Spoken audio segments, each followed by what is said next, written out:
Friday Ukulele. Hello, how are you? I'm hoping all of my things are working correctly. Audio input is on the correct thing. I'm at my desk again, which I haven't been at in weeks. So I'm very excited about that. Let me go post our link over on the website. Website is jollyrogerukulele.com. I have fans running everywhere. The computer fan is running. The air conditioning fan is running. You're probably hearing that. Let me adjust this just slightly so it's pointed more at my face, and maybe we can minimize the amount of fans you hear. But it is 90 million degrees here in beautiful downtown Denver, Colorado. And I'd say we're probably another year or two until the planet becomes uninhabitable. And, luckily, that's okay with me. We will all just bond together and move to Canada. We'll just take over Canada. That's the only choice we're going to have, because they're going to be at least a few degrees cooler for a couple of years. Let's see. Completely out of control summer for me, and I apologize. I've been completely worthless for the most part for you from a reliability standpoint. Let me see if I can get this now posted over on Twitter, and I'm going to post our link here. Let's see. I think I got all this going correctly. Of course, that's taken forever. Let's see. There we go. All right. So I think the link should be working now. Let me double check. And yeah, that's my number. And goodness sakes. What is that? Let's see. https://jollyrogerukulele.com. Patience. Up here. Desktop. Ukulele. RMUO. Open. I gotta get some better ones on here. Alright, tweet.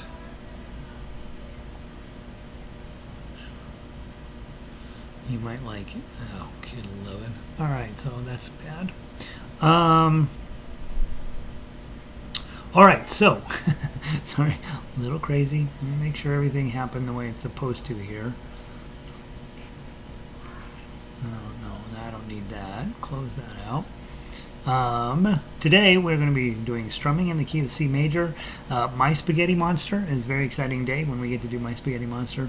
Book 2 at 3:30 we'll do Ash Grove and Danny Boy, and then book 3 at 4, Hakuna Matata, which I was playing earlier, Harder Than You Want It to Be, Lavender Blue, which is piece of cake, and then we're going to take a look at Laura's theme, and that's Amoré. So we have kind of going with a movie theme, I guess, is what we're after here. Let's see. Vic is in. Sound and video are good. And Sunny Eugene. Yeah, Canada sounds good, right? Seriously, we've all been just getting. But the problem is in Canada they've been having 90-degree weather up there as well. So we're gonna have to go to the northern Canada, I guess. Laurel's in. Happy Friday to you, Laurel. Pam, good to see you as well. How exciting. All right, so we have a good group ready to rock here. Let's take a look at that key of C major strummers. And let's see if we can get some good music started here. So as we talked about last week, the key of C strummers, that's sort of the for most ukulele programs, that's the 3 chords they start with: C, F, and G7. And I don't start with those because G is harder than you want it to be, and A, D, and E7 teach better skill set, and so I start with those. And key of C, I was like, what do I call this? Key of C strummers ukulele. All right, if you are on baritone, let's run through your chords real quick. And here we go. No tuner again. Oh gosh, you guys, I tell you, this summer's I own probably 15 of those tuners, and inevitably, when I need one, it's nowhere near. Who knows where they go? Let me grab my music tuner on the phone here, which is not as good as the regular tuner. Now, let's just double check.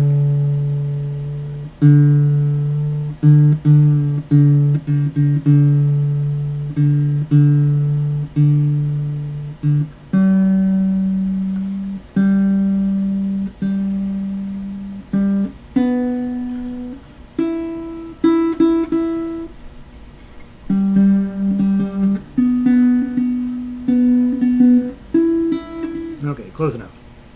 So the baritones, you guys have your C chord is this one. Your A minor, you just add your ring finger. Your F is kind of a bummer. Bar chord, E shape in front of it. And your G chord. A lot of times I'll use a ring finger. Sometimes I use a pinky. Sometimes I use a middle. Okay, all of those work. Your thought process in working through these chords are that they're going to be essential for you as a player, and what I would be doing at home, not even necessarily worrying about the song. C, A minor, F and G, 1, 2, 3, 4, 1, 2, 3 and 4, 1, 2, 3 and 4 and 1, 2, 3 and 4. Now, if you're on ukulele, your chord shapes are different, but the chords are the same. So on ukulele, C chord, we almost always do a ring finger. Go into A minor, which is always your middle finger. F chord, just add on. Don't take this one off and then put them back on. Just add your index. And then your G chord is here. Okay? So play with me, baritones and ukuleles together, 4 beats of each. 1, 2, 3, 4. C, 2, 3, 4, A minor, 2, 3, 4, and G, 2, 3, 4, and G, 2. Try it one more time, I'll get it right. C, 2, 3, 4, A minor, 2, 3, 4, and F, 2, 3, 4, and G, 2, 3, and finally C.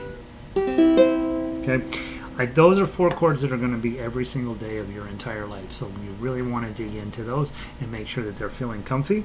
Let's play a little bit of. I got to sing today, guys, so I apologize.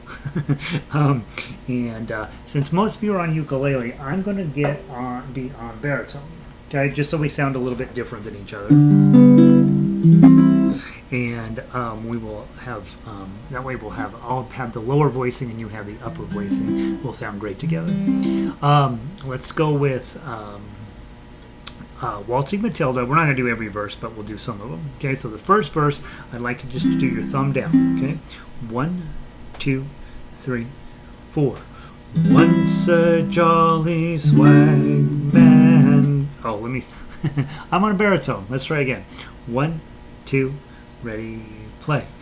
Once a jolly swag man camped beside a billabong under the shade of a coolibah tree, and he sang as he sat, and he waited till his billy boiled. You'll come a waltzing Matilda with me. Waltzing Matilda, waltzing Matilda, you'll come a waltzing Matilda with me. And he sang as he sat, and he waited till his billy boiled. You'll come a waltzing Matilda with me. Now, the idea was, hey, I'm going to start off nice and slow, simple strum, just 1 strum per chord, maybe 2 strums per chord, something super simple. But then when I got to the verse, to the chorus, started doing a little faster strum just to make some separation between chorus and verse. If that felt a little fast, you just got to spend a little bit more time on them. Those chords will come along eventually. In the beginning, it can be a little bit. Main thing is always try to get the chord on by the time you get to the first beat that it's due, right? And so if that means you have to abandon the previous chord with a lot of time left to go to get your chord on in time, do it. You don't need to strum all of those times.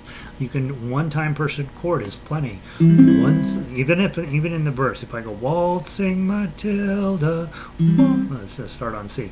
Waltzing Matilda, you'll come a waltzing Matilda with me. And he sang as he sat, and he waited till his belly boiled. You'll come a waltzing Matilda with me. So the thought process behind all chord playing is, one, be on time for the chord change, and two, stop strumming in plenty of time to get to your next chord. And I think three, the real important one, is you don't care what chord you're on right now. You want to look ahead. What's the next chord coming up? That's the issue. Okay, that time through, we just use your thumb. Let's do index down, and then back up. Down, up, down, up, down, up, down, up. You're playing on the 8th note now. 3, 4.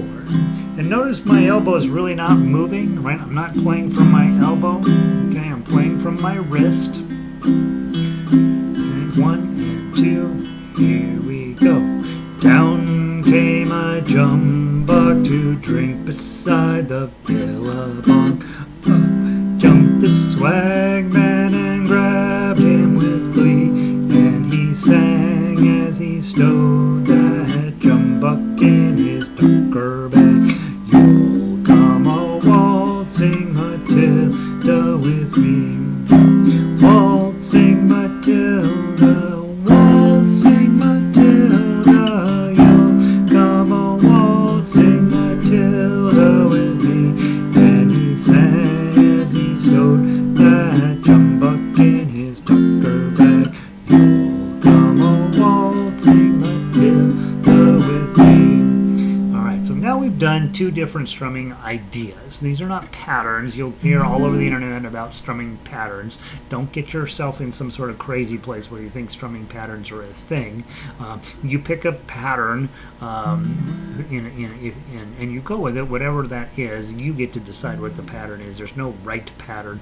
I'm aware of 2 patterns that are true. Everything else is optional. And I think what you're really thinking about is different right-hand strategies. In this case, we had the thumb down strategy, and then we had the index up and down strategy. Both of those they sound different. You use them for different purposes, and you want to be good at both. Okay. Third strategy, which is super important, is the 4-finger pluck. 1, 2, 3, 4. I'm grabbing thumb on the top string, index finger underneath the 3rd string, middle finger underneath the 2nd string, and ring finger underneath the 1st string. Okay, so the thumb's coming down and these 3 are coming up. Try not to have everybody lined up in a row here, because then you don't have anywhere to go. You want them at about an angle across your strings here like that, so that they have room to do something. Okay, that's what you're looking for. C chords, please. You're just going to go 1, 2, 3, 4. If that's too much, just do 1 per chord. Up came the squatter. So just do 1 per chord. I'm going to try to do it on each beat. Okay? 1, 2, 3, 4. Up came the squatter, mounted on his thoroughbred. Down came the troopers. 1, 2, 3, saying, where's that jolly jumbuck you've got inside your tucker bag? You'll come a waltzing Matilda with me. Waltzing Matilda, waltzing Matilda, you'll come a waltzing Matilda with me. Saying, where's that jolly jumbuck you've got inside your tucker bag? You'll come a waltzing Matilda with me. Okay, so now you've got 3 different possible uses of your right hand. 1, thumb down always works, no matter what. It's always going to be beautiful on ukulele. So second way, index finger up and down. Okay, creates a little bit more energetic feel to it. You see, most ukulele players, when you go to the strum along, that's the one they really prefer. It's got a lot of excitement and fun in it.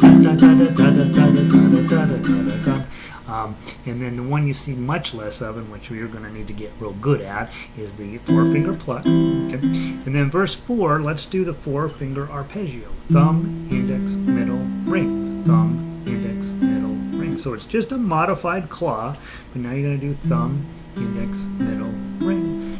Now, on a lot of these here, you are going to only be able to pluck twice before you have to change chords, and then just go straight back to your thumb every time. 1, 2, ready, go. Up jumped the swag man, he sprang into the billabong. You'll never catch me alive. Splash, and his ghost may be heard as you pass along that billabong. You'll come a-waltzing Matilda with me. Waltzing Matilda, waltzing Matilda. You'll come a-waltzing Matilda with me, and his ghost may be heard as you pass along that billabong. You'll come a-waltzing Matilda with me. Now, big finish. What do you want a big finish? Big finish, play louder. You're into the song, you're going to play louder. You want to be exciting, so probably going to go back to my index thing. Waltzing Matilda, right? I'm going to be pounding away. I'm not going to get it super loud here because you just have to turn your speakers down, right? And that's not necessary. But at home, you should get really loud. The key here at the end, you see tremolo, right? And I don't know if we've talked about it yet or not, but to do a tremolo, open palm, index finger down, okay? Open palm, index finger at an angle like this, okay? And then don't go up and down with your wrist, go back and forth, go like you're opening a doorknob, up and down, okay? So when we get to the tremolo at the end of the song, it's okay, and I'm doing the top of my fingernail, and then my pad of my finger coming up, okay? So try not to have your fingernail, the top of your fingernail pointed up to the nut here. You don't want to have it sideways. You'll get stuck in the strings that way. But if you have it kind of pointed down, and pointed down more in this direction, it'll be better. Okay, here we go. From the big finish. 1, 2, ready, play. Waltzing Matilda, waltzing Matilda. Let me slow it down. 1, 2, ready, play. Waltzing Matilda, waltzing Matilda. You'll come a-waltzing Matilda with me, and his ghost may be heard as you pass along that billabong. You'll come a-waltzing Matilda with me. Okay, and then you want to finish with Eddie Van Halen finish, right? Which is just come down. I teach the little kids to raise their arm. That's your end to end. Okay, so those 4 chords are useful in the rest of your life. By the way, they for sure are ukulele's home base. For baritone, you end up having to play them whether you like it or not. I do want to talk quickly about the other songs in here before we look at Spaghetti Monster. Drunken Sailor. You've got to make a D minor on ukulele, you're going to start with your F chord and add your ring finger, and now you have D minor. I'm lying. To start oh, Gary. Yes, that's ukulele. Okay, so I'm sitting here. The reason that's making no sense, I'm looking at a baritone going, that's not a D minor. On your ukulele, F chord, add your ring finger, memorize that, it's coming up. Okay, and then to get to your C chord, probably just pinky, right? There you go. 1, 2, ready, go. What shall we do with the drunken sailor? What shall we do with the drunken sailor? What shall we do?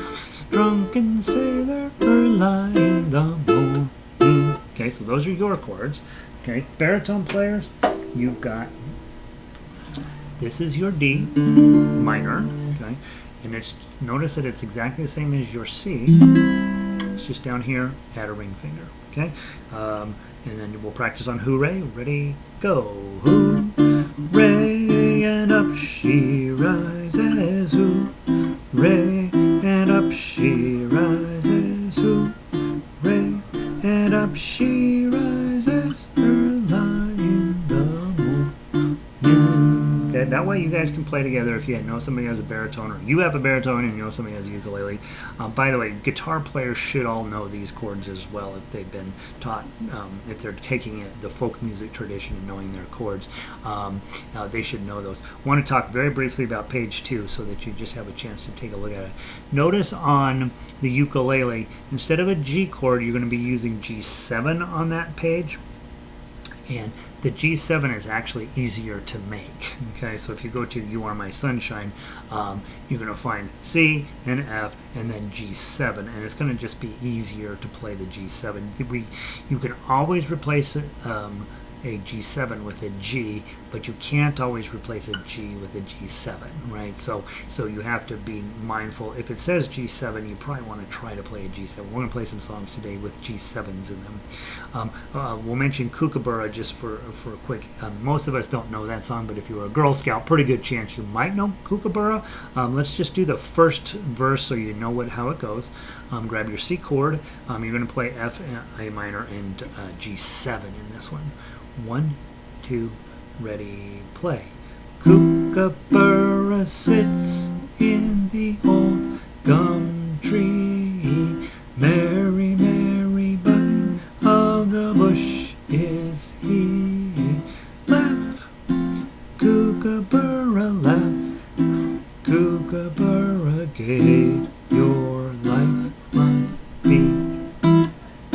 So all 5 of those verses have the same melody, and what I like to teach when we have more time is, hey, I want to have you go through and do 5 different strumming ideas on each one. So you already know, on the first one, thumb; second one, index; third one, 4-finger pluck; fourth one, arpeggios, and then on the last one, you get to choose which one works best for you. And so spend a little bit of time going through that. If you are easily playing with me, you don't have to continue working on this, but if you are struggling with getting a chord on in time, you probably should work on these a little bit. Sing them at home to yourself. You've heard my singing. It's god-awful. Yours will be no worse, certainly. And so it gives you a chance to just learn that strumming and singing. For the most part, when you are strumming, you're trying to keep the beat like a drummer would. 1, 2, 3, 4, just like that. You're trying to keep that nice and clean. If you start trying to go with the music, Kookaburra sits in the old gum tree, Mary, Mary, king. You make your life so much harder, and it's going to be bad, right? So just keep it on the beat. Kookaburra sits in the old gum tree. Mary, Mary, king of the bush is he. Once you get confident strumming on the beat or plucking on the beat, then it's easy to sing over the top of it. And most singers that I work with, they say, I got to get better at strumming. No, you don't. You just have to strum on the beat, and then everything will work out fine. I usually have one lesson with singers. here's how to get the beat, and then they're fine. They never come back.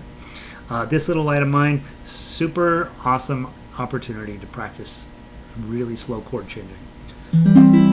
This little light of mine, I'm gonna let it shine. This little light of mine, I'm gonna let it shine. This little light of mine, I'm gonna let it shine. Let it shine, let it shine, let it shine. So it's okay to play music super slow when you're learning your chords. Okay. You Are My Sunshine. Most of you guys know that from Johnny Cash. Danny Boy, it's funny. When you were strumming and singing, I did this with the guitar group last night. We sang Danny Boy, and then I was unable to figure out the next melody because that melody gets anchored into your head. And so do Danny Boy last. It's the most complex, most adultish song on these 2 pages, I would say. And it's a real song, and so it gives you a chance to do something that's very high level, just with these few chords. And it does have all C, F, and G7. That's it. It doesn't even have an A minor in it, so it's actually a great one to get those chords good and solid.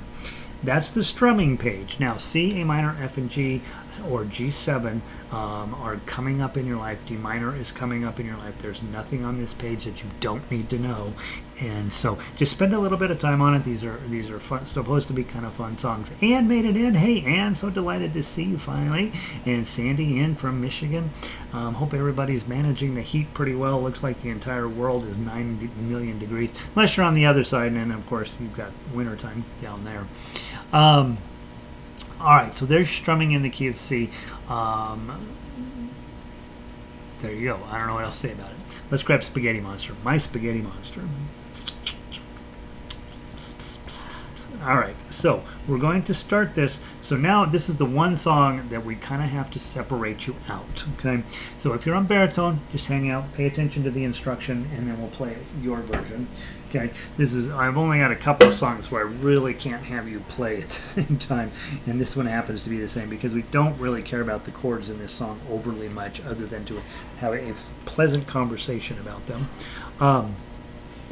With these chords on here, I don't ever teach this as a strummer because quite honestly they shouldn't be strummed. But the chords here are interesting in that they're actually pretty complex chords just by moving one finger.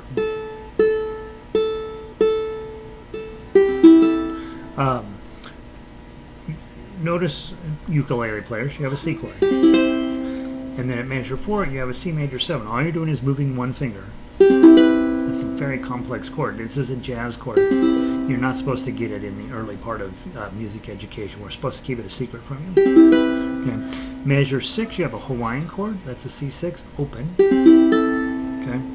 And then it comes back, C major 7, C, and then you have this really cool moment where you have a G chord with the C in the bass, and you're only going to play 3 strings. And that's what we call a rock power chord. You have a G, a C, and another G. Right? It's just a whole lot of not too much. Your amplifier loves something like that.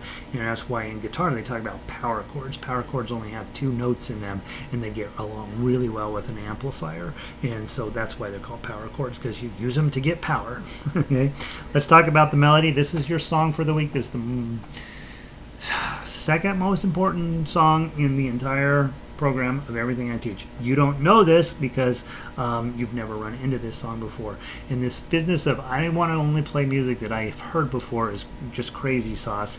You get a lot of people will come to me and they're like, I don't know any of the songs you teach, Gary. You're not supposed to. You're supposed to be stretching yourself and using the paperwork and using your knowledge to get where you know these songs. Now, truthfully, in book 1 and book 2, there's a good chance those of you who've been around a while will know most of them, but I want you to regularly have songs you don't know how they go so that you use your resources and build up your musical strength that way. With My Spaghetti Monster, I wrote it, right? So there's no possible way that you're ever going to have run across this. And then the other nice thing about it is using these chord shapes, you're going to have some really nice tones coming out. So let's talk about the melody line first. We already talked about the chords. I'm telling you, don't worry about the chords. Second is the ukulele melody line, and let's play that together. Baritones, just sit out for a second. 1, 2, 3, 4.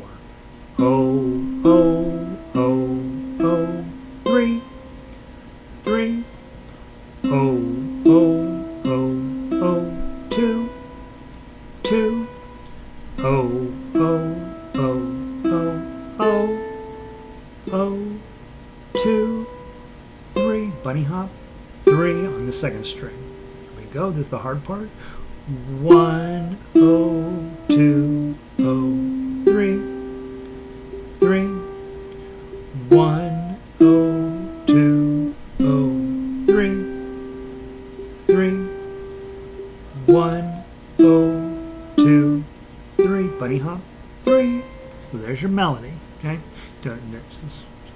It's a lovely melody. Okay, worked really hard on it one afternoon and wrote this song.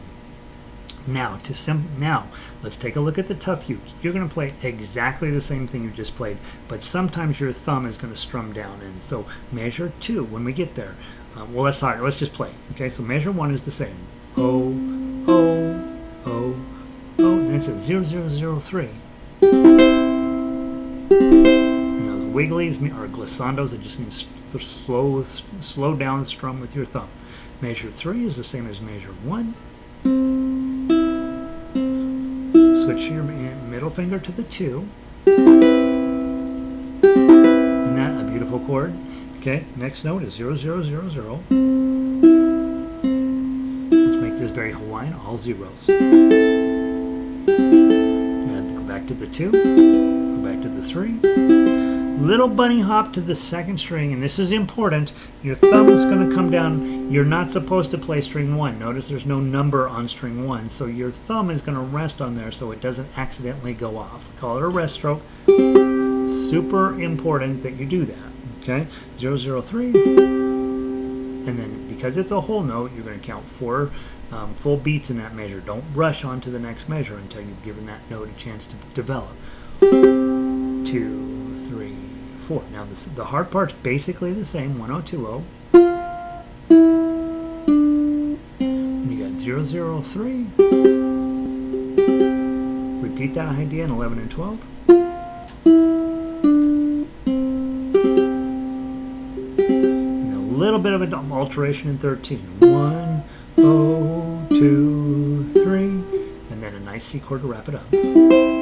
Okay, let's play it very quickly on baritone so that you guys that have baritones have the same experience.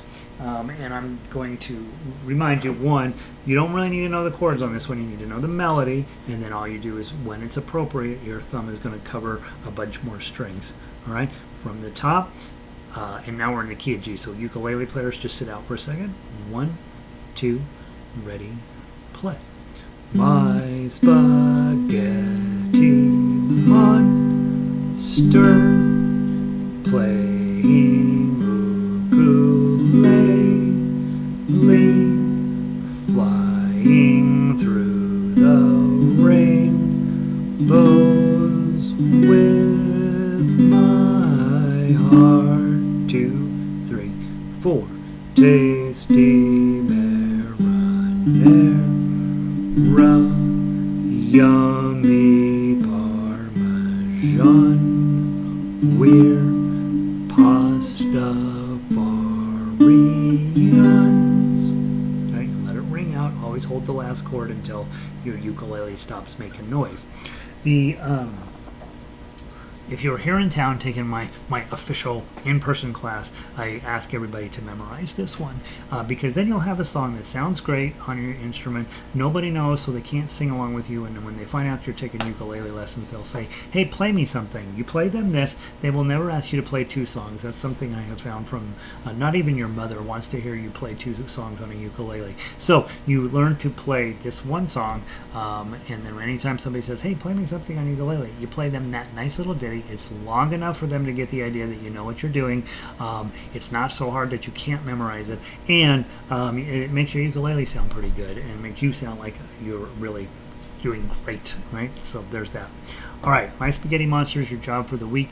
Try by next week, next Friday, to have it locked down tight. That's what I'd like for you to be able to do, is just walk in and be like, boom, I can play Spaghetti Monster.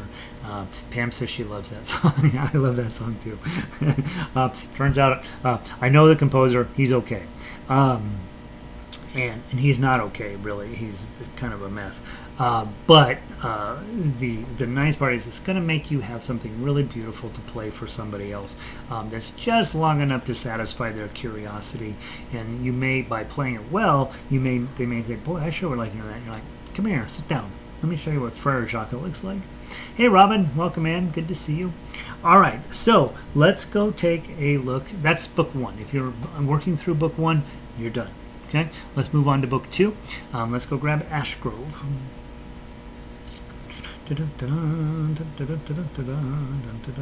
Ukulele, book 2, Ash Grove. BQRS. There's a lot of songs in book 2.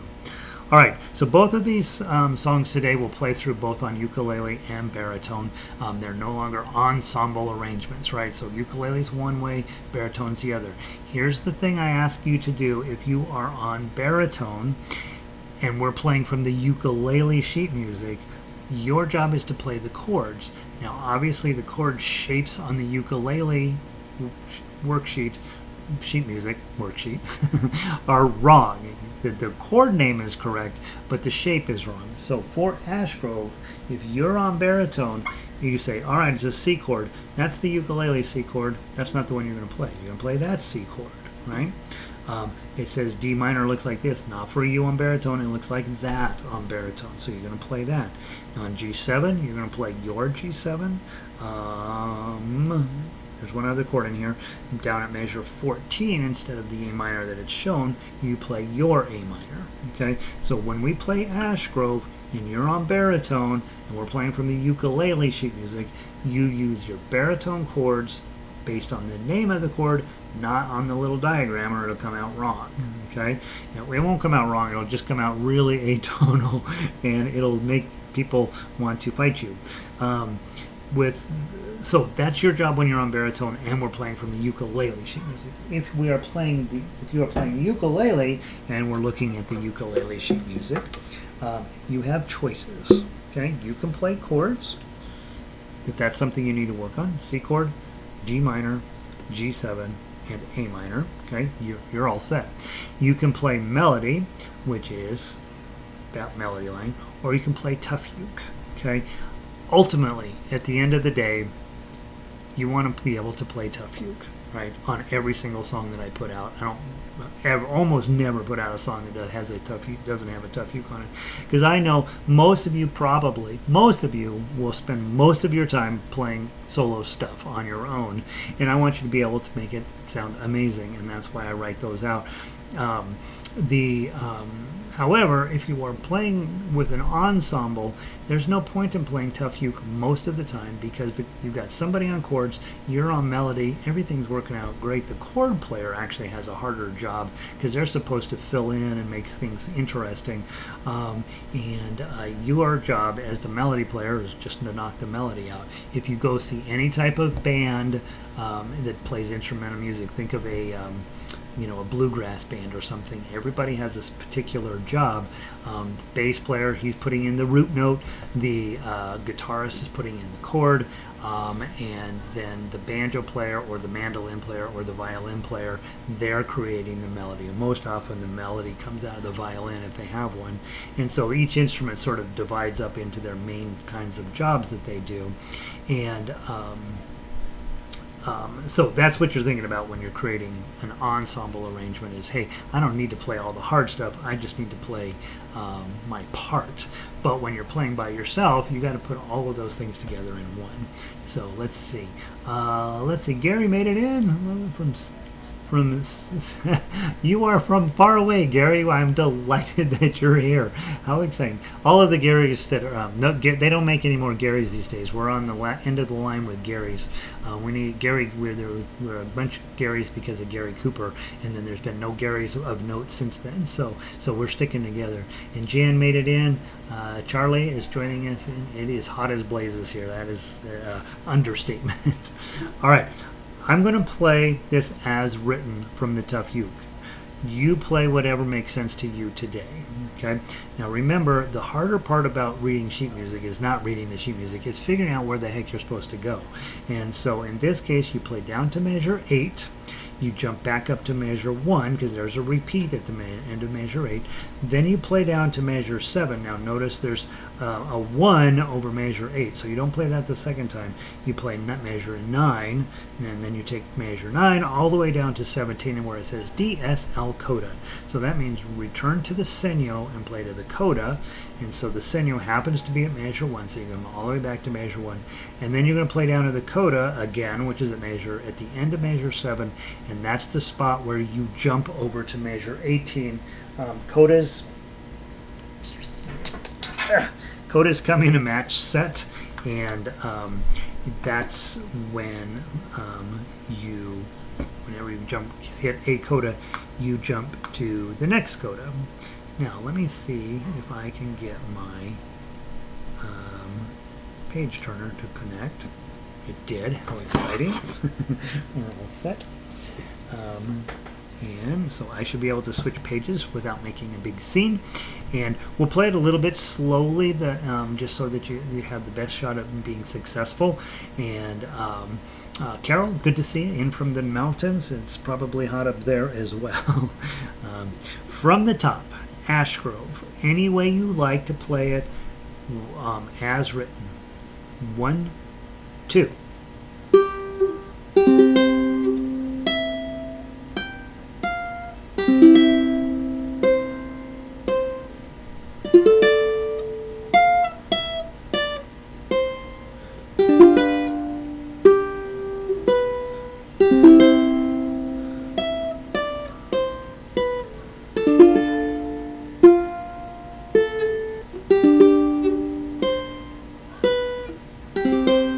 Top.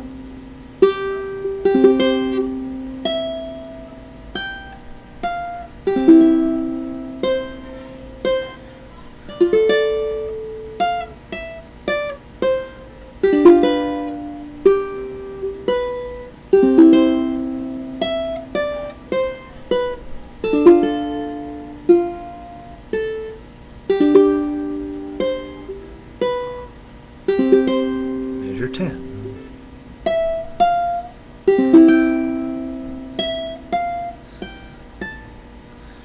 We talked about this last week.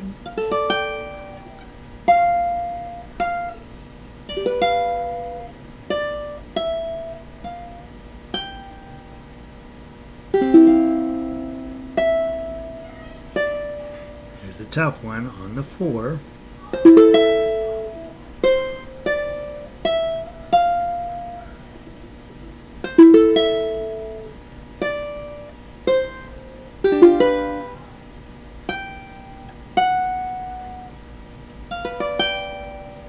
To the top.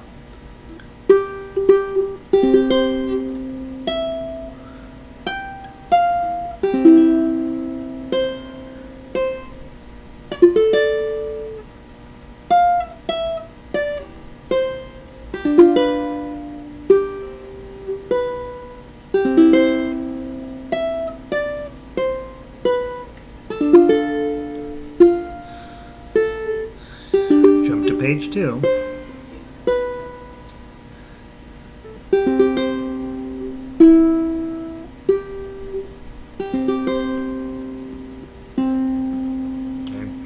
Pretty challenging little tune in that middle section. Okay, if you weren't here last week and you're like, oh crud, okay, 1, never ever miss a ukulele class. That's job 1.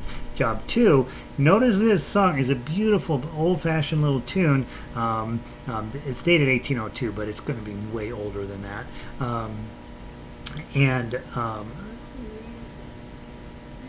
When you have a beautiful melody like that, it's moving all around on your fretboard. It's also the weird chords start to come along. It's definitely high-level book 2 stuff. It's stuff, by the time you get to book 3, you feel pretty comfortable handling that. But when you're in book 2, you're like, yeah, that seems like an awful lot. And what I would say is, Jan says I just read through it. I changed the words. I don't know if you know that. The original words were, get this, about an ash grove. Who does that? So I changed it to about ukulele, and it's way better. Now, several thoughts on this. 1, things are going pretty well in the beginning of the song, right? The biggest challenge is getting up to 7s, 8s, and 10s, right? That's a lot of finger craziness going on. And so be mindful when you're thinking about the best way to do something like this. You might find completely moving your hand up the fretboard essential, and I would highly recommend that you take a minute to think that through. If you're starting on the 3s, just start with your index finger. Then slide up to the 7. Now you've got easy to reach to 10. And slide down. Slide back up to that high 5. Now this is a thing that's going to happen. You have this beautiful D chord, D minor chord on 5, and then your pinky's going to come down on the 8. Okay, that's going to happen a lot in this more advanced music, and so there's a great chance to work on it and get it clean as you can. So that part is important in terms of thinking about, hey, I'm playing that. Try not to be chasing your pinky up and down on the first string. It's destined for failure. When you see notes further up the neck, slide your whole hand up there and anchor your index finger somewhere. In this case, I'd recommend anchoring it on 7 so that you get 7, 8, 9, 10, and there's a place where a 12 shows up, and you're ready for that when you get to measure 10. You can reach up to 12, no problem. The other thing to pay attention to on this is at measure 11, your chord's a D minor, right?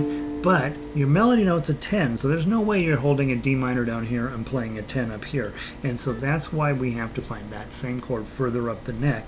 And in this case, it's this F sharp minor shape on 9 with your melody note hanging out underneath there.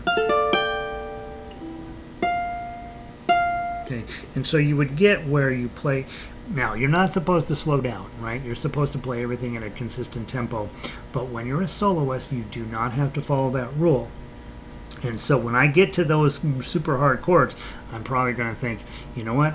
It's more important that I get them clean and pure and pretty. So I might slow down just a smidge to make sure everything's on there nice and clean. Go grab the 8th. Got a bar on 7 and then an 8 there. 5, 7, 8, 10. And then you come back to the 8. Now things get a little easier for a second. Now the challenging one, again, A minor is the chord, but your melody is way up here on 7. So you could. I sometimes do arrange things with that in shape, but every time I do it, people are like, I don't like that, right? So the option is then to use your F sharp minor shape on 4. That's your A minor, and then your pinky there. Okay, and that's actually pretty comfortable. It looks like a G7, but it's on the upper strings. It's anchored on the 4th fret, and your pinky jumps up on 7. Okay, and that's your A minor, and that's going to come up twice in the song. And so then it's 3, 5, 7, 8. And then again, that same chord. Bring down the 5, down the 3, and then you're almost out of the woods. And by the way, measure 16 gives you great opportunity. G7, right, and then slide this. Don't lift it up, but slide it up.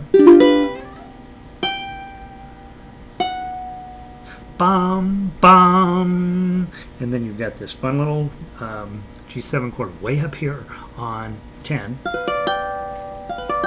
Okay, and I put a fermata right there. All right. Take my time, get back to the top of the song. So really turn this into, yeah, you're supposed to play it exactly in tempo, right? That's what I'm supposed to tell you as a music teacher.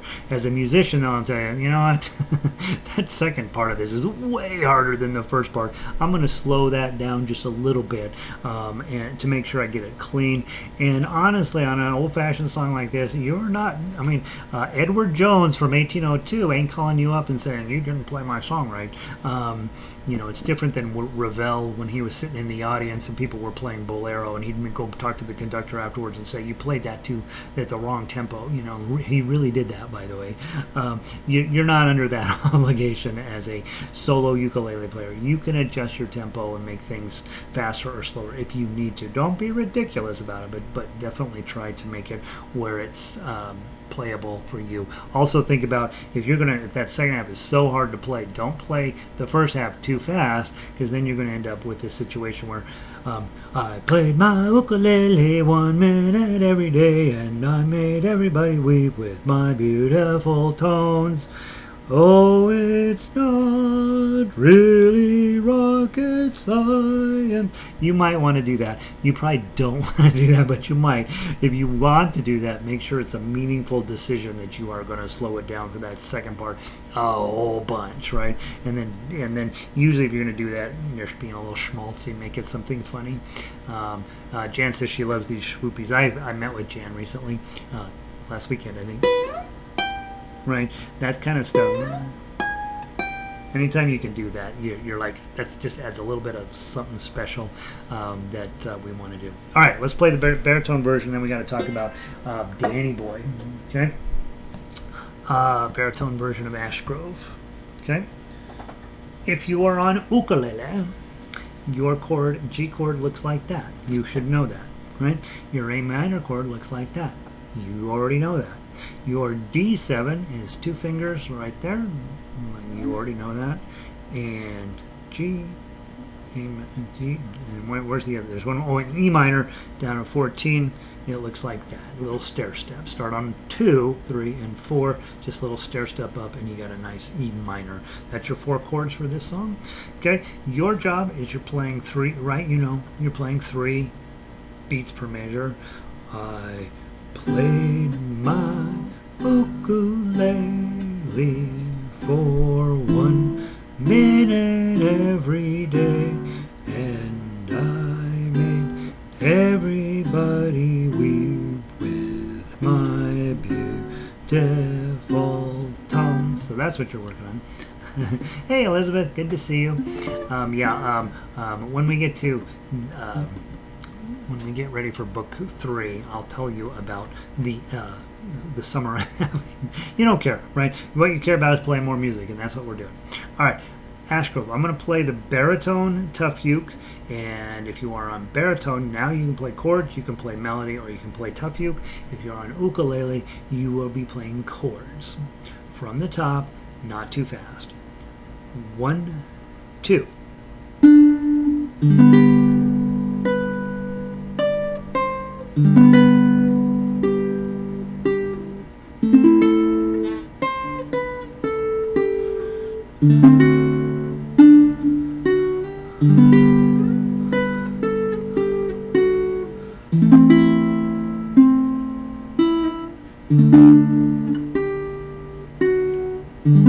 To the top.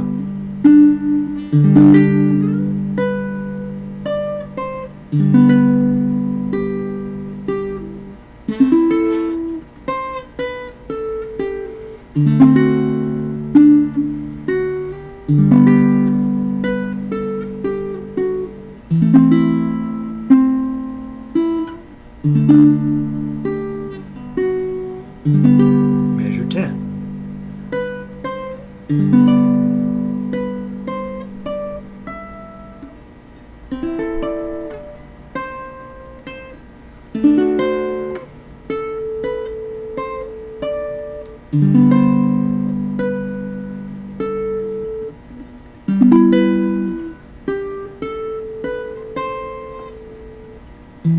Whoops.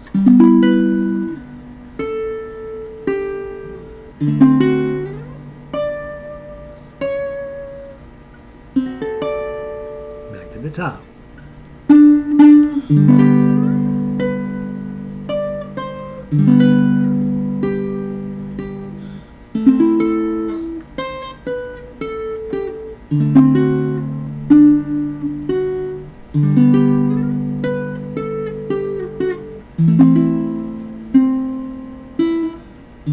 Page 2.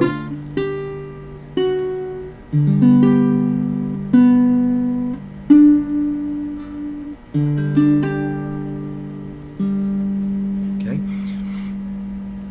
Just a brief advertisement for not playing with your thumb.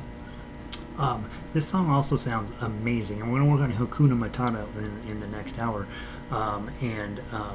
You could also play this with your claw position.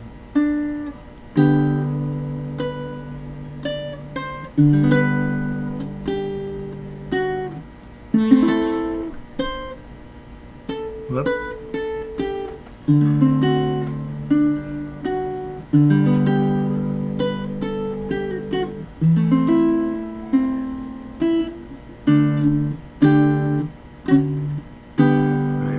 Not great, but you see what I'm after there, right? Is that most of the time you'll always work with your thumb. Everything works with your thumb, but what you don't want to rely on that solely, because sometimes you're going to want to pluck, and because that leads you into arpeggio playing, and so we want to have you always practicing every song in lots of different ways, so that you build this really reliable toolbox of skills, and then you're like, I can play anything.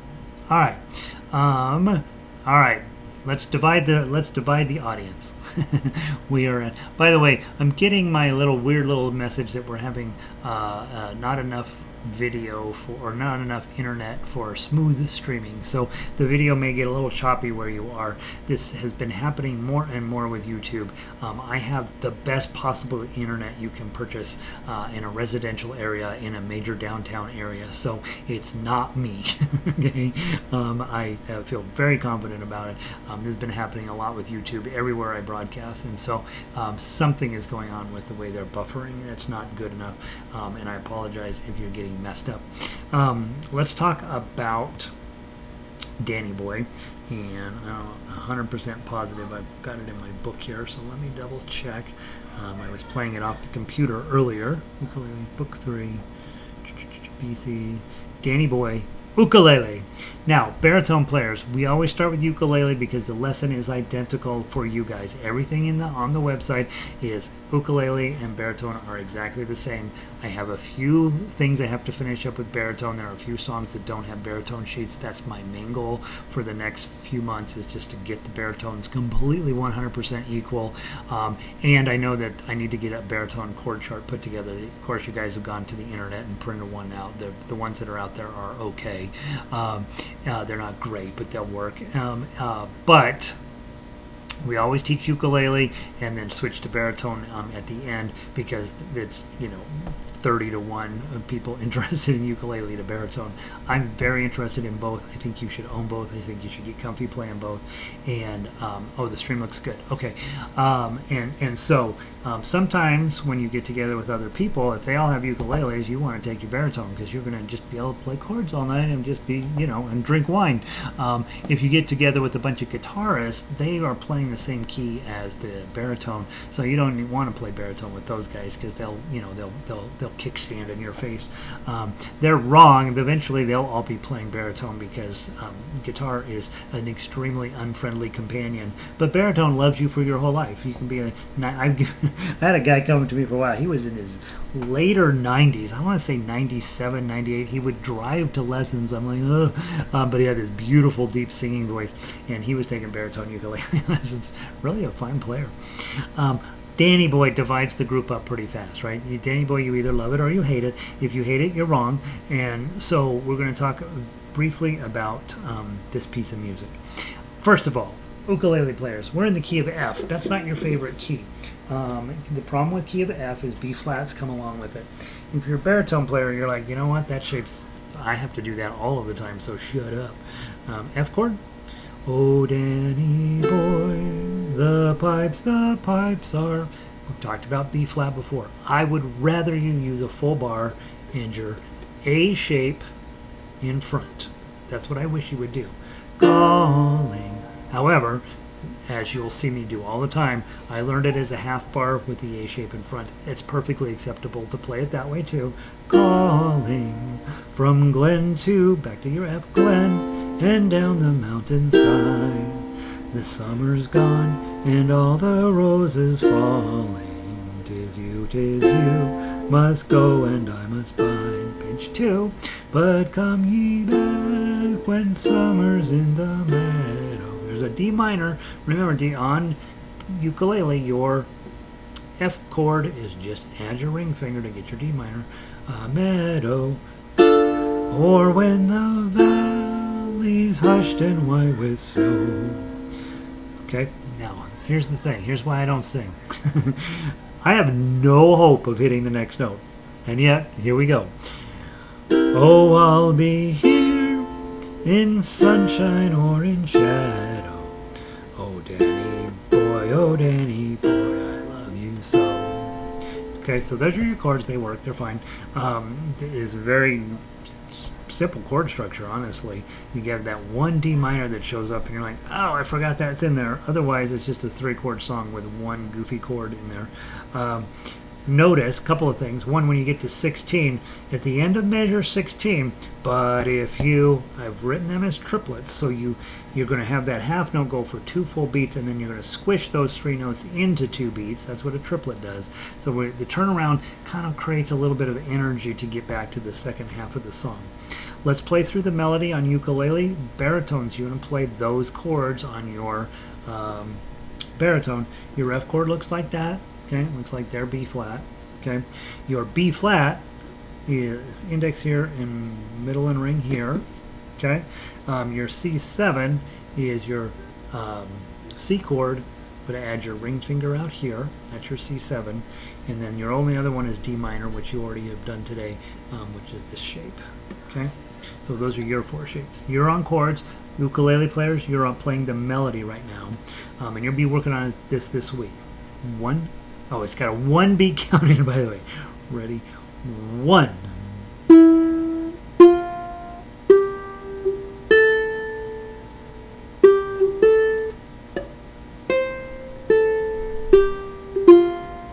Let that ring.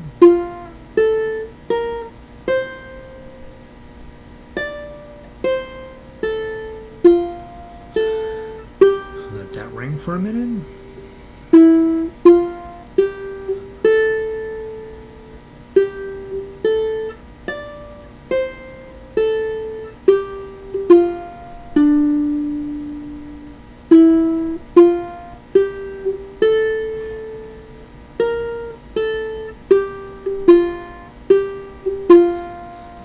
You're going to go up the neck, so get your index finger on 5 or 3.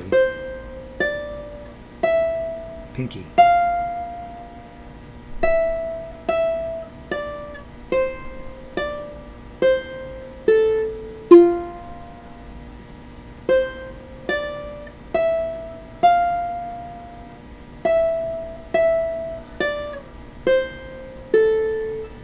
And you're going to go all the way to 12. Here we go.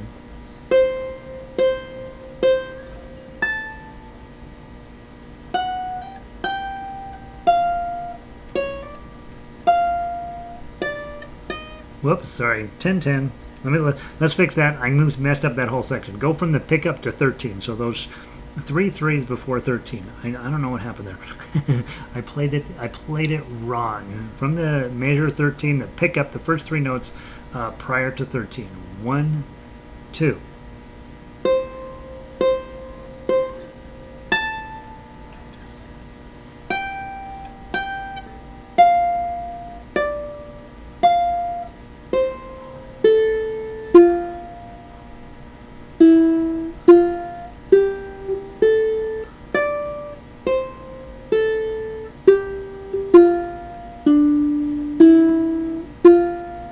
Pickup or the turnaround. Okay, so dun dun dun. The wrong direction. Bum bum bum, and then you start the second time through the song. Remember, when you come through the second time at measure 15, don't play 16 again. Jump over to 17. So you can hear it. The song sounds perfectly good. Now here's the question that comes up to you, and those of you who are in that level where you're starting to do arrangements. Why in the world would I ever allow a 12, right? That's not a note we need, right? That's hard to get that clean. The reason is that this song drops all the way down melodically to this note. I love you so. So, the lowest note is clear here. There's only 2 other extra notes, this one and that one. So this song takes your entire ukulele to fit on. It's really, really hard to fit. I worked on this thing for years prior to finally coming up with an arrangement that works. And unfortunately, it's in the key of F. I was always trying to avoid the key of F. I wanted it to be in the key of C. It doesn't work very good in the key of C. So you're in key of F. You have to play B flat. It's book 2. Come on, step it up.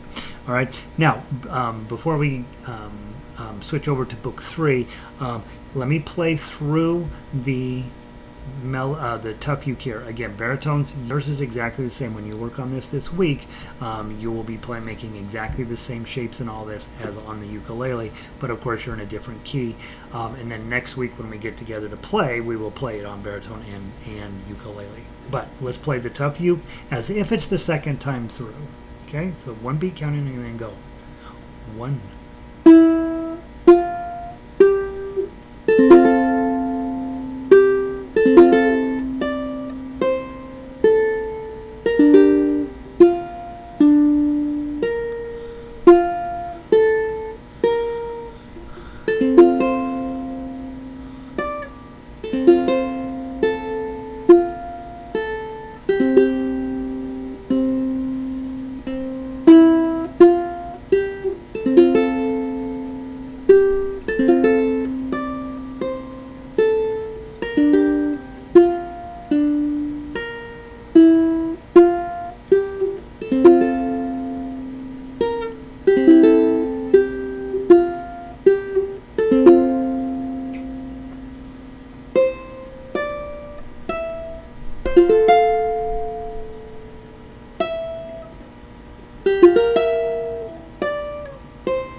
I'll give you a second.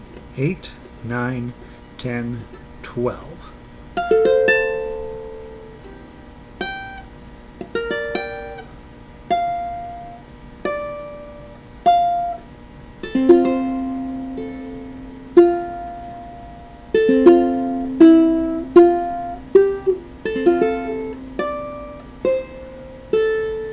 Second ending.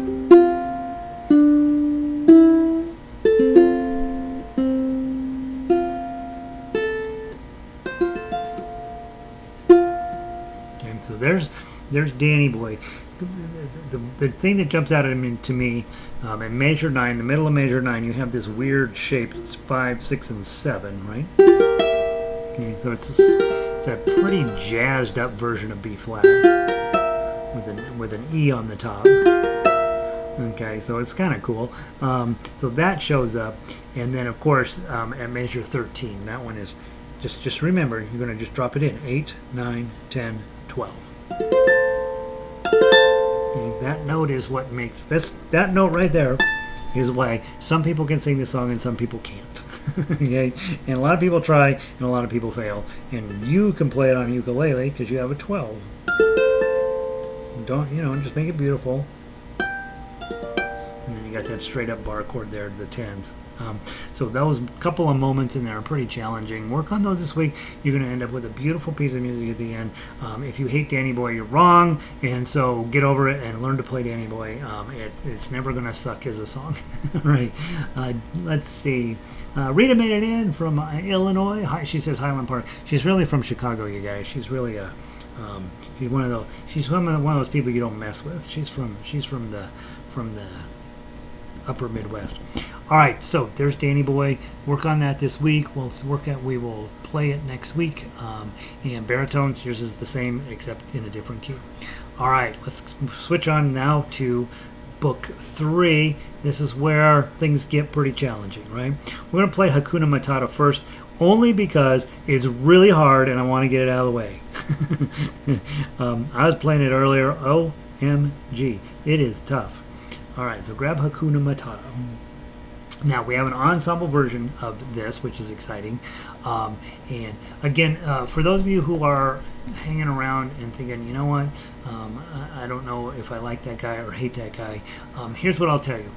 One, once you learn to play in this style, you're going to spend the rest of your life having basically a daily crossword puzzle. You're going to take a piece of music, you're going to put it together, you got all sorts of different ways and things to do it. Every single song presents you with a new sort of challenge, and it's really a beautiful, exciting way that you can play the rest of your life quite happily. If you just learn your chords, you're going to get bored after about 6 months, and then you're going to quit. And this is what happened to all of y'all who bought guitars in the 70s. You learned your Joni Mitchell, you learned your Bob Dylan, you learned your whatever, and then those songs stopped being popular, but you only knew how to play chords. The new songs came in, you didn't like those songs, so you kept playing Joni Mitchell and Bob Dylan and whatever. And after a while, it just isn't boring. It's boring, right? And you're not that good singer, as good of sing. Well, you might be a better singer, but probably not. And so you just, I don't know, it just never quite comes together. And then that's the problem with chords, is really you get locked into this one little time slot of songs that you're interested in from your teens and 20s, and then the new songs come. You don't want to play any of the new music. But if you have this type of arrangement, you don't really care what the song is. You care about what notes do I got to pluck, where do I got to put a bar, and all of a sudden a song comes out. You don't care about Hakuna Matata, but you care about getting your G7 on. You care about getting your 0005, whatever the heck that is. And so that's what I love about this style of music, is that you no longer care what the song is, you care about what the skill set is. And so Hakuna Matata presents some really challenging skill sets, even though it's a fun little cute song off of a Disney show. As a musician, this has got some challenge in it. It's got that blues feel to it that we don't do a lot with, so it's kind of a fun piece of music to work on. Second thing is, I have had the worst summer for trying to be in charge of my own time, and one thing after another has just been coming up, and I really really apologize. I can't seem to get a hold of it, and it's bad because I've got some stuff that's due, and I'm having a hard time getting to all of it. So just know I am doing everything I can to get you what I can. I do know that I have promised you things I have not delivered on, and I am going to do better, okay? Not ashamed to say I love this song. Nice. And Rita says, born in Chicago, live in Highland Park. Okay, all right. See, that's what I knew, Rita. I knew I wasn't going to mess with you. You're from the old town, right? All right, Hakuna Matata. We talked about it last week. It's pretty hard. Hopefully you had a chance to look at it. We're going to play it pretty slow. I decided today, after playing through this 75 times, that it really works best with your claw. Now, of course, lots of you guys will go to your thumb right away, but I think you will, because it's got blump, ba-dum, ba-da-bum-bum. It seems to want to have a claw approach to it.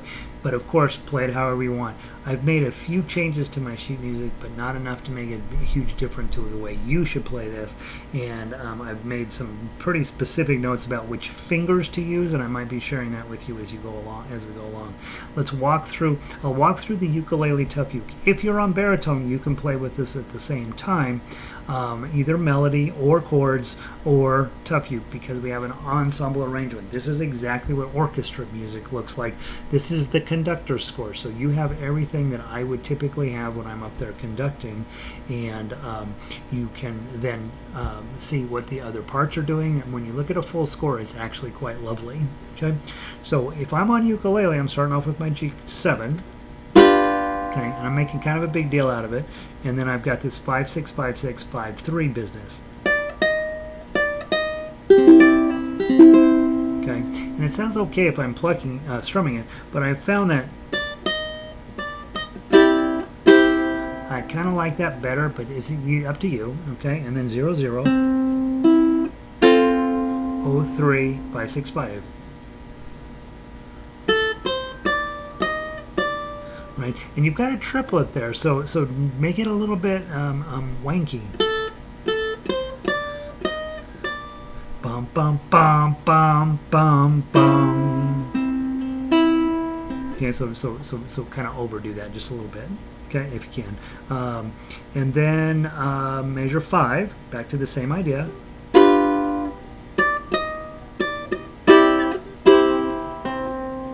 Measure 7. So I've been doing a D chord, adding my pinky, and then stretching out. Middle finger on the 3. And the reason I want my middle finger there, because I'm going to swoosh it up. I'm going to pull a Jan to get to my G7 that comes up. Back to the open G7. My one change here on my sheet music is I'm playing the 6 and 7 by themselves, and then adding in the 4s. I'm moving the 4s underneath the last note. Okay,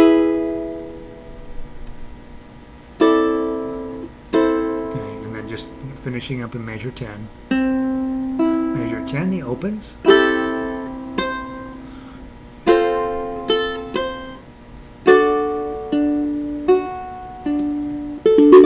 I'm putting a dramatic little glissando there, probably with a fermata on top, right? Okay, then up to your 7s.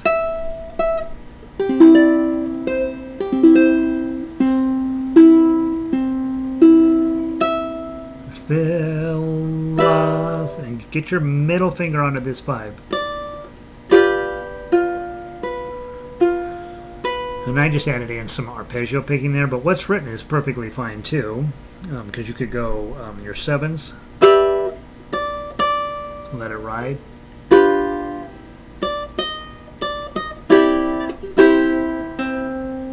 then I have found this little ending G7, if you're pretty aggressive with it, right, I didn't do a good job. Be a little aggressive on it so that it sounds like you're really meaning to do something, and then really overemphasize the fermata in the middle of 19. Okay, let it hold out there. Let's go to the top of the song, play it as if it's the first time through, and then we'll finish. We'll play it through 2 times from the top. 1, 2, 3, 4.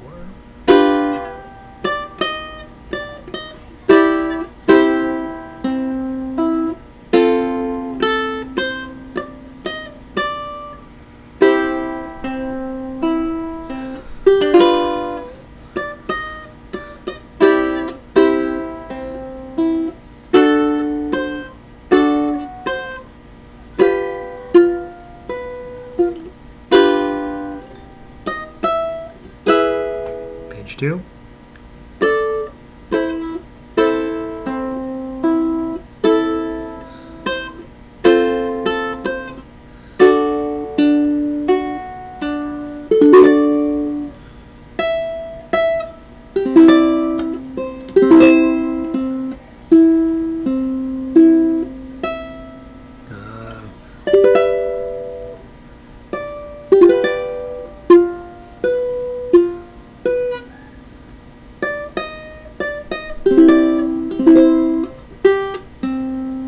First ending. And then back to the top for our final time through. Hopefully I'll do better. Ready, go.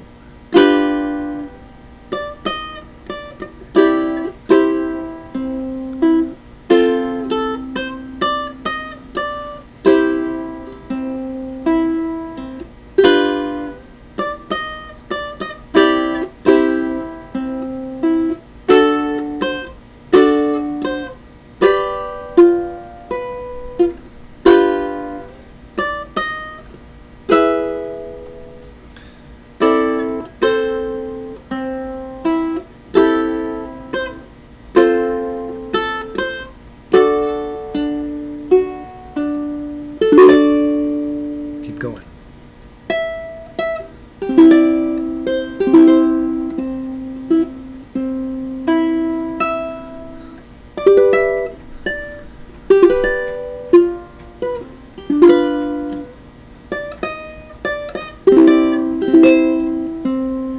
Aggressive. And then a C chord. And here's Henry. Henry is my cat. By the way, grab your baritone version. We're going to play that. Oh, no. We had an ensemble version. We're going to talk about other stuff first. Henry almost died recently. He's got bad kidneys, and he had kidney stones. And so we are happy to have every last day with Henry, and he now gets to do whatever it is that he wants to do in life. So for the moment, he wants to be on the broadcast, and that's ridiculous. All right, so hey, you got to go. Okay, he hates ukulele. Let's grab I'm going to grab the baritone version. We'll do it through 1 time. And just so that you ukulele players can then play along with me playing baritone. Okay? Am I in tune? Let's double check.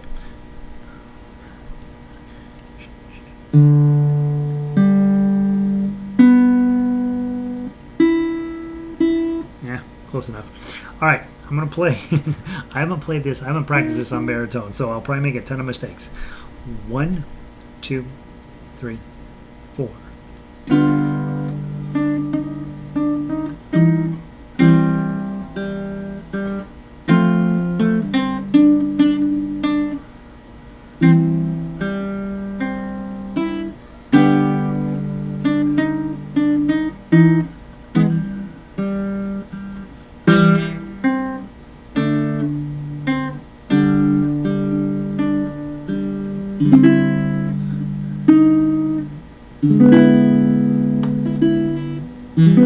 Whoops, sorry.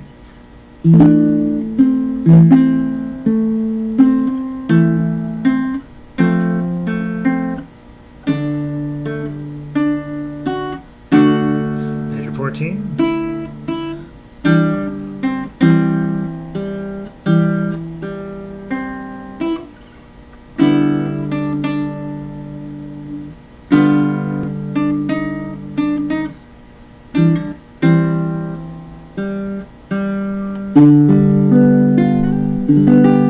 Let's go play it one more time so I can play a little better for you. Ready, go.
I was going to do something fancy and I failed.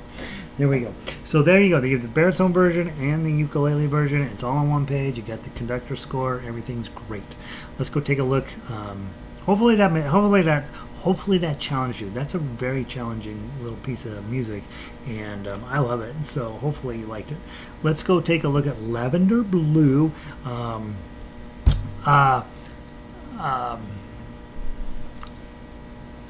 Rita sent me new words to this, and I didn't get them posted, but I will post them. It's funny. I told you guys, rewrite the words, and she did. All right, so Lavender Blue Ukulele. Let's do that one first.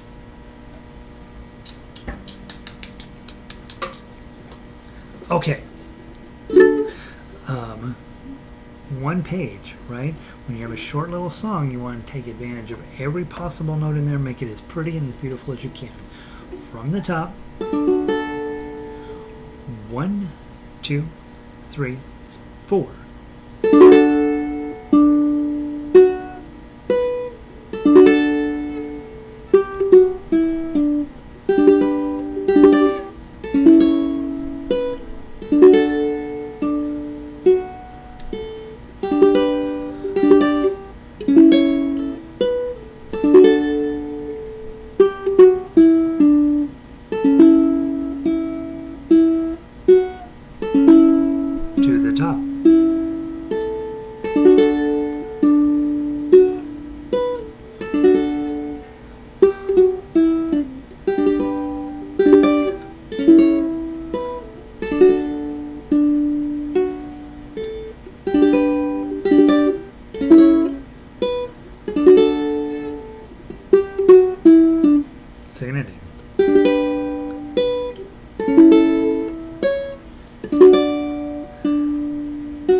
So not a ton of song there, but once you've rewritten the words, like Rita did, to match whatever yours is. Hers was about having a messy desk, not being able to find the song, piles of stuff everywhere, right?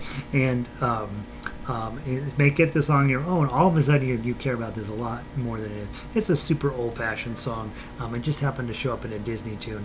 Also, be thoughtful about playing it when you have a short song, especially playing it both ways. Like the first time through, I played it with my thumb both times through. I should have thought about that. Play the first time with your thumb, then switch to your claw.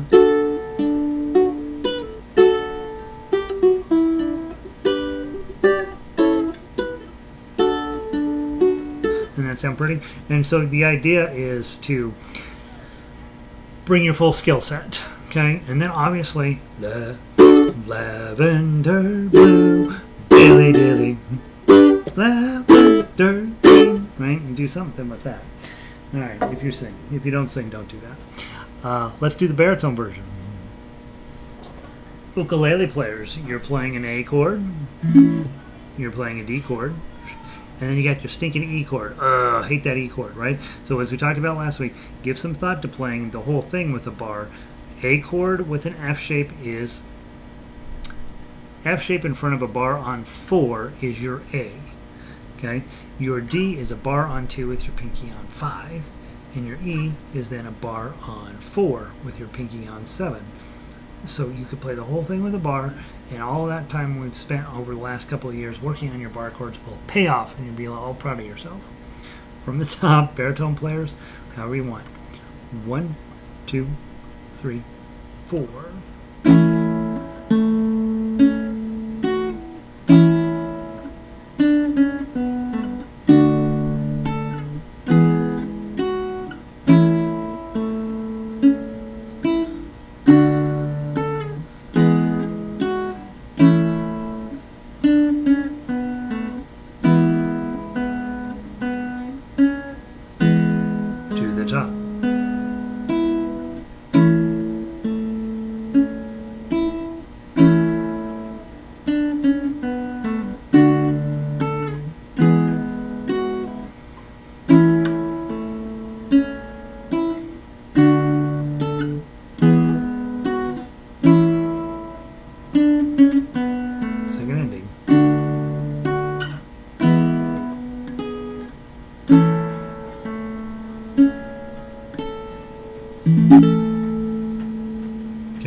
I think also the layout of the baritone sheet is actually a little nicer than the ukulele one, just because the repeats are all on the second line and are on the last line makes it look better. So fix page to equal baritone. All right, there we go. Good. Lavender blue. All right, we got plenty of time to talk about the next two songs. The next two songs are new. If you are a member, you will have already downloaded them. They're in your book. Laura's Theme, and That's Amoré. We're just going to chat about them briefly, and then you spend the week working on them. So basically, I'm giving you 2 songs a week-ish. We're going to try to get through everything on the members page sometime in the next century, and clean all of the things up that didn't have a baritone sheet and all that stuff. So I don't think I have a particular plan as to what we will play next, other than depending on the amount of time I have, I'm going to try to create baritone sheets for stuff that don't have them there, and then we'll play those. We haven't played either of these 2 songs for about a year, I think, and so great time to pull them out. So let's pull up, let me get to where I need to be here. Click that. Come on, you can go. And we're going to talk Laura's Theme. Those of you guys that are of a certain age will remember Laura's Theme from the show Dr. Zhivago. And it's actually a pretty popular tune overall, I would say. Let me hold on. It's needing my Face ID to give me Laura's Theme. And a lot of people say, oh, I love that. That's my favorite song, or that was my mom's favorite song, or something along those lines. And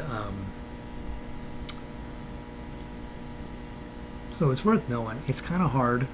And I'm taking 20 minutes to log in. I was working off of the computer earlier and didn't load things into this thing quickly. I'm trying to get caught up, you guys. Laura's Theme is sitting down in the movie themes. I'm going to grab the ukulele version, and I'm going to share that to my thingamabopper here. I'm going to talk about it.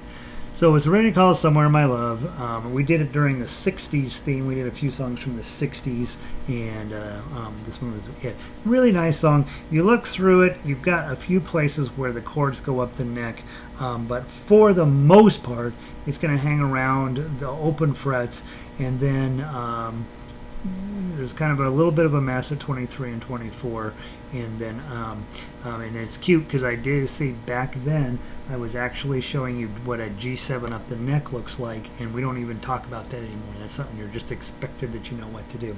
Donna's over there right now petting Henry. So since Henry did not die, we have to be nice to him.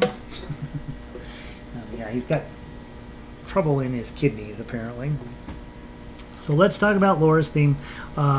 It's in 6/8, so that means 2 beats per measure. And it's a long song. You play 40 measures, okay, go down to measure 40, and you come all the way back top and play the whole thing again. You skip 38 39 and 40 the second time through. The only reason that I do that, guys, is to make the song longer and give you a second chance, right? That you don't have to play it twice if you decide, hey, I'm going to go down to the radio station and show them what you playing ukulele is all about. You can play it one time through. They'll be happy. You'll be happy. And everything will go great. All right, so here we go. I'm going to play the Tuff Uke, and then we'll stop and think about weird moments in this. Okay? So the first weird moment will happen at the end of measure 1. You're going to need to put that 6, 7, 6 on, and it's your G chord, but it's up here. Okay? Okay. That's what you're going to try to do. Okay, so let's try it. 1, 2.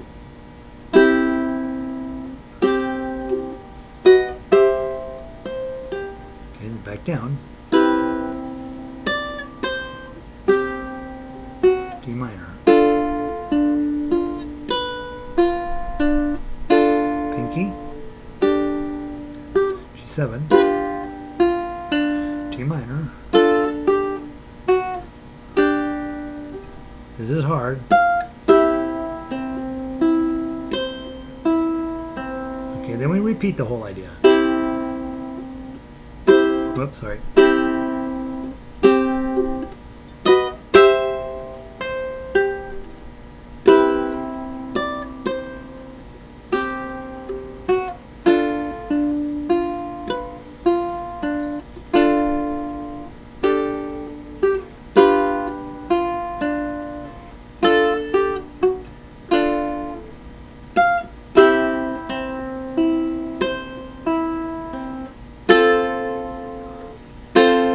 Big.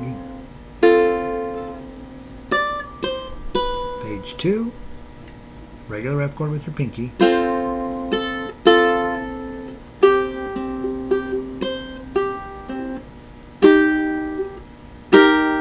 so that's your E flat. Last year during orchestra, we had a big controversy over E flat. You want to know it. It's not that hard. Index finger here and middle finger there. Okay. And then back to the melody at measure 22, play. And you got a mess, right? So let's figure it out.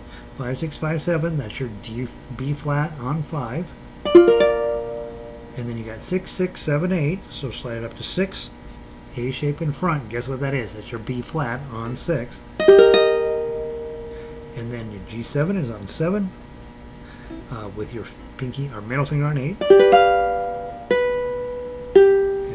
Fermata there is a big deal, right? And then go.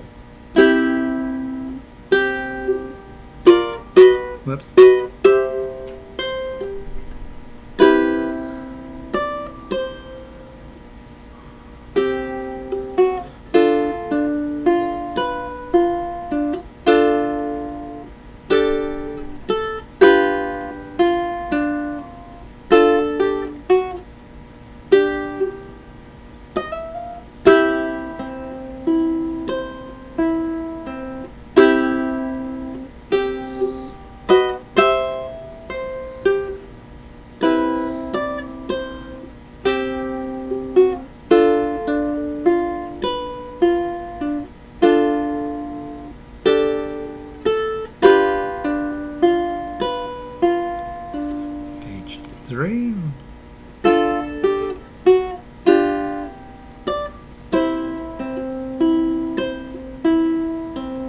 Okay, when you come around the second time to finish things up, if you go to 41, okay, 41 looks a whole lot like 39, so let's play there from 41, go.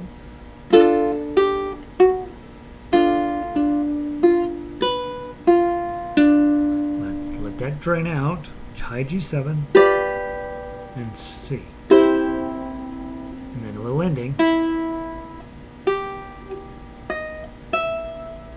Okay, let's talk about vibrato. You're going to hit that 6, 7, try to use your ring finger, and then just wiggle. Okay? Don't lift it up, don't bend, don't do anything, just wiggle. You get that nice ending.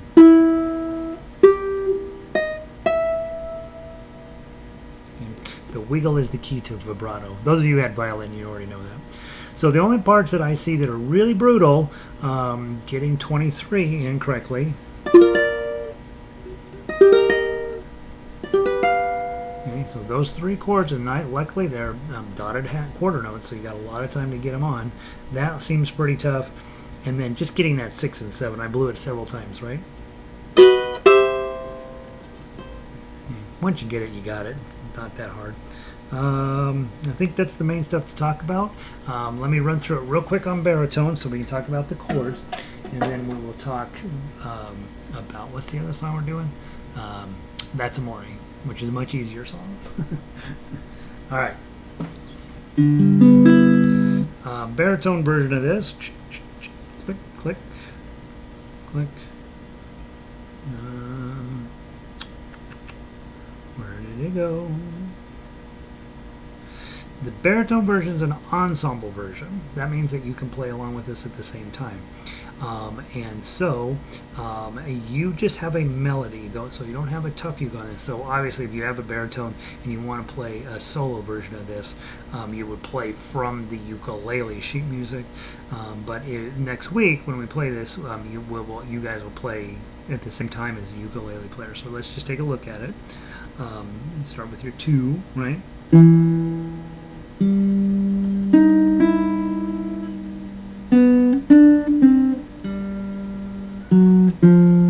notice it's much lower than the others.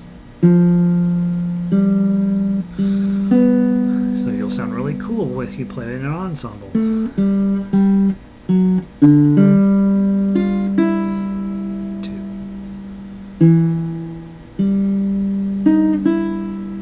2.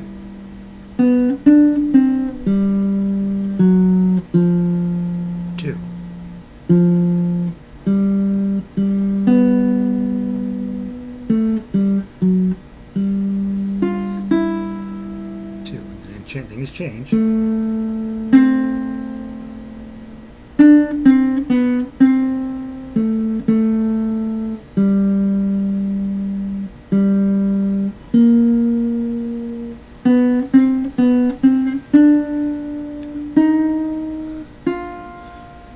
Go.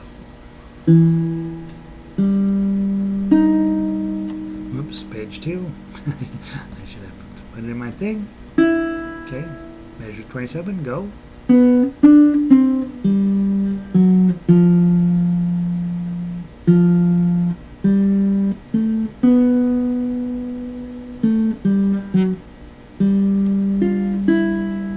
and then it repeats it again.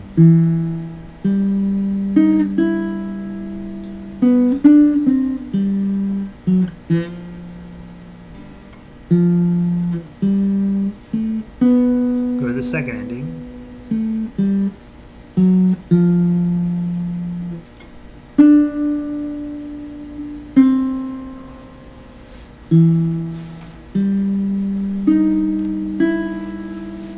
Now, here's the problem. You can't do vibrato on an open string, right? So you could find that same note on 1 fret up on the second string. And then do your vibrato there. Okay. I ended up on my middle finger. Easier to do vibrato with your ring finger. Okay. So probably at some point in my life I will change that 0 to a 5 anyway. And we'll all be happy. All right, that's Somewhere My Love, and it's an ensemble piece. So next week we will play together. And if you are on baritone and you want to learn a non-ensemble piece, the solo piece, just use the tablature on the ukulele sheet music, and it'll come out just fine. I think probably all you guys at this point know that procedure. All right, beautiful. Finally, today, let's talk very quickly, because we don't need to spend much time on it, is That's Amoré. And where do I have that on the list? Here we go. So we have an ensemble baritone, a regular baritone, and then the ukulele sheet. We're going to talk about the ukulele sheet because then next week baritones you can play with us at the same time from the ensemble sheet, but you can also play solo style from solo piece. I think the big thing to pay attention to here, the beginning is completely different than the rest of the song, right?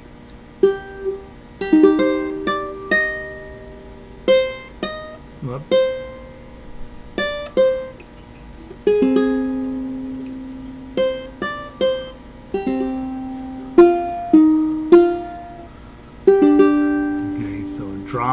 Drama, right? And then after that, this gets really repetitive and frankly sort of easy.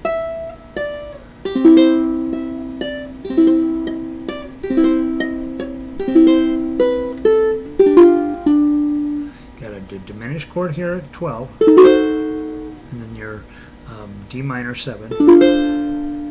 We've talked about, remember in jazz when we were working on that, those turnarounds. That's a turnaround right there. D diminished, minor 7th, dominant 7th. It works every time, okay?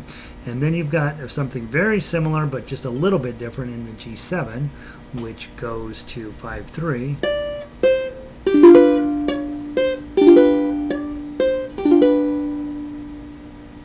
And then 3-0.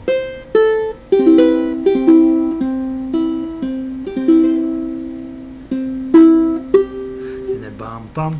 What are the sheets for 4 songs for the 4 p.m. session? Ellen, those will be in the members section on the members page. So if you don't have a membership, you got to get a membership. The book 3 is the members song selections. And if you have a membership, you just go to the members page and you'll scroll down underneath the old, there's a picture of an old scary house. It's underneath there in the members section. That's Amoré is under Italy, and Laura's theme is under movies. So that's that. So yeah, the 4 p.m. section is for the members, and obviously once you get to be this good enough a player, it's time to pony up a tiny fee.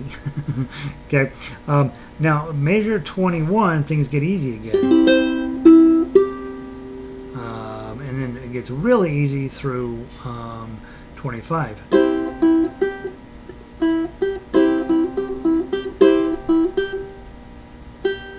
And then you've got, again, at 25, this diminished shape. And we go with this diminished turnaround.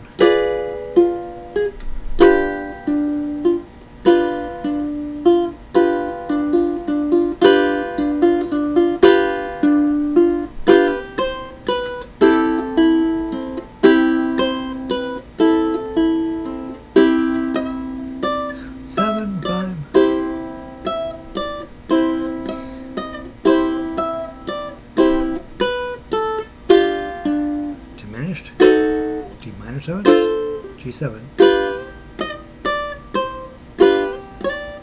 right, and so on. It just gets kind of repetitive. Is there anything? Oh, we should probably keep going. Let's go to page number 47 on page 3.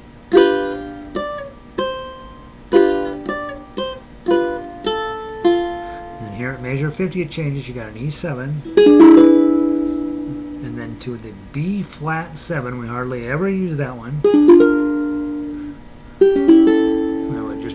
Bass notes are dropping down, blump, blump, blump, and then you go back to basically the same thing.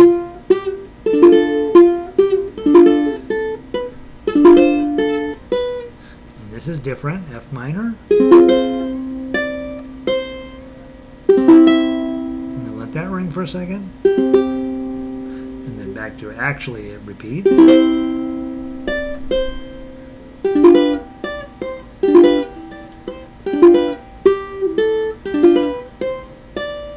This is fast. Diminished shape again. G7, high G7, and then we repeat the whole song. Okay, so the first few measures are a little bit crazy, and then there's a couple places in there where you got some challenges, but it's a much easier song than the other one. Baritones, you have this exact same thing for you in your key, along with, and you'll want to come next week with the baritone ensemble as well, because then you can play at the same time with the ukulele players. So let me go grab that off the Italian stuff just to talk about it. Oh,